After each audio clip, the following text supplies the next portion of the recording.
आज हम लोग इंटरनेट जाल के अंदर पूरी दुनिया के ट्रैवल से कर रहे हैं और अपने मोबाइल कंप्यूटर के जरिए सब कुछ देख रहे हैं। ये जानकर आप लोगों को हैरानगी होगी, आखिर ये इंटरनेट कहाँ से कैसे हम तक पहुँचती है और इस इंटरनेट का ऑनर मालिक कौन है। आज इस वीडियो में हम सब कुछ जानेंगे। ये जो केबल है इसे सबमरीन केबल और ऑप्टिकल फाइबर केबल दोनों कहा जाता है। इंटरनेट दुनिया भर के डाटा का एक जाल है जो सर्वर से जुड़कर बनता है। इस इंटरनेट का मालिक कोई नहीं है, नहीं तो कोई आदमी, नहीं तो कोई सरकार, नहीं तो कोई कंपनियां, कोई भी इनका मालिक नहीं है। इसलिए क्योंकि हजारों एजेंसियां मिलकर इंटरनेट को चलाते हैं। दुनिया भर में हजारों इंटरनेट कनेक्शन है और सभी कनेक्शन एक एक जगह जुड़कर पूरी दुनिया में इंटरनेट पहुंचाती है। विशाल समुद्र की गहराई में 8,000 किलोमीटर नीचे यह सबमरीन ऑप्टिकल केबल बिछाया गया है और इस केबल के ऊपर 7 लेयर होते हैं ताकि समुद्री जीव और पानी के प्रेशर से कहीं ऑप्टिकल केबल डैमेज न हो जाए। वैसे यह केबल 25 साल तक पानी के अंदर खराब नहीं हो सकता। अगर किसी कारण ये केबल पानी के अंदर खराब हो जाए, कैसे पता लगाया जाता है कि कहाँ पर खराब हुआ है।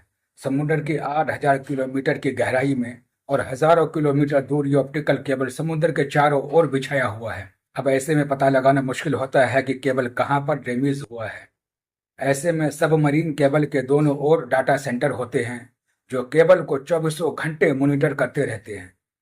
अगर दोनों का कनेक्शन टूट जाता है तो समझ जाते हैं कि समुद्र के अंदर कहीं पर केबल टूट गई है। हजारों किलोमीटर दूर समुद्र के अंदर यह केबल कहाँ पर टूटी है, यह पता लगाने के लिए एक डिवाइस यूज करते हैं जिसे ऑप्टिकल टाइम डोमेन रिफ्लेक्टोमीटर कहा जाता है।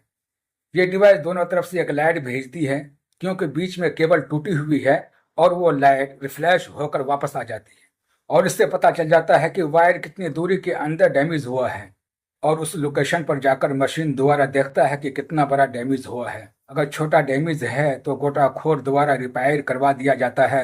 अगर बड़ा डैमेज है तो मशीन द्वारा केबल को समुद्र के अंदर से बाहर निकाला जाता है और फिर रिपेयर करके वहीं पर बिछा दिया जाता है। समुद्र के अंदर एक ऐसा इंटरनेट का ट्रैफिक हाईवे है जो हम देख नहीं सकते लेकिन रोजाना यूज करते हैं। सिर्फ एक केबल पर 8 करोड़ लोग इंटरनेट चला सकते हैं। ऐसे में 493 केबल समुद्र के अंदर है।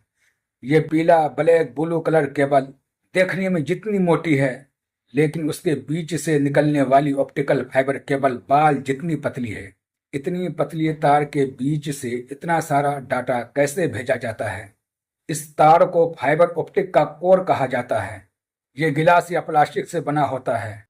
इसके बीच से लाइट गुजरती है और डाटा की छोटे छोटे पैकेट को लेकर ट्रैवल्स करती है और दूसरी जगह लेकर जाना कोर का काम होता है और उसके बीच लाइट ट्रैवल्स करती है। कोर के बाहर एक लेयर होती है जो लाइट को बाहर निकलने से रोकती है। ज्यादा दूरी पर यह लाइट सिग्नल लीक हो जाता है, इसलिए हर 100 किलोमीटर के दूरी पर एक रिपीटर लगाया जाता है जो लाइट सिग्नल को बूस्ट कर देता है, यानी लाइट को आगे बढ़ाने का काम करता है। हर एक कलर के लाइट को फाइबर ऑप्टिक से गुजारा जाता है और हर एक कलर के लाइट में अलग अलग डाटा पैकेट्स होते हैं और इसी तरह समुद्र के जरिए ये ऑप्टिकल फाइबर केबल दुनिया के सभी देशों तक पहुंचा है। अब वहां से सिम कंपनी वाले जैसे एयरटेल, वोडाफोन, आइडिया वाले उनसे इंटरनेट खरीद कर वो अपनी टावरों के जरिए हमारे मोबाइल और कंप्यूटर तक भेजते हैं।